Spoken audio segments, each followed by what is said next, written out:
Relationships are super important, they really are. So these are my top 5 tips on how to keep your relationship super healthy in those first few weeks and months of being a parent. Number 1, communication is absolutely key. When we are tired and we're absolutely on that treadmill of newbornville, we often forget to actually articulate what we need, what we want, who we are, everything. So communication is absolutely key. Work out how you best communicate. Are you good at talking? Are you good at writing things down? Or are you good at just giving a big old hug to convey how you're feeling? If you crack communication, you've cracked your relationship. Number 2, quality time as a couple. Now, okay, I appreciate that can be a little tricky when you have a new little bubba, but it's super important to try and reconnect and keep as close as possible as a couple. So have a think about how that could happen. Could you perhaps ask a trusted family friend or family member to come and babysit for an hour or so whilst you spend some time having a bite to eat or going for a walk or just having a coffee and having a chat, whatever it may be. Have a think about it, but QT as a couple is vital.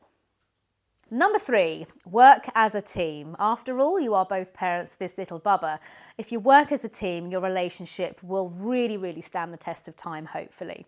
So have a think about what you can do with this teamwork. Can you be helping each other out with chores? Can you be lightening the load for the other person? Can you perhaps be more empathic and more understanding about what's going on for each other? Have a think about it, but absolutely work as a team. Number 4, take your time.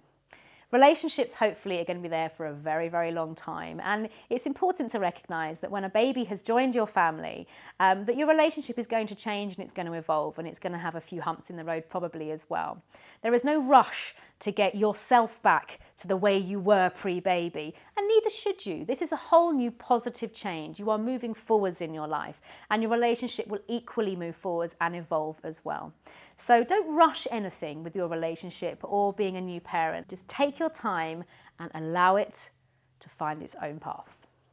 And number 5, keep focused on the positives. Now, the reason I say this because when we're a bit sleep deprived, we're a bit exhausted, we've got all things going on, this baby is all consuming. Within a relationship, it can be very easy to fall into a very negative mindset, be a bit naggy, a bit whingy, a bit moany, and that's perfectly understandable and perfectly acceptable. I mean, we all do it. But as much as you can, try and steer away from the negatives because it won't serve your relationship well. Focus on what you are enjoying, what is good. Even if you have to tweak it out of thin air, you will find a positive.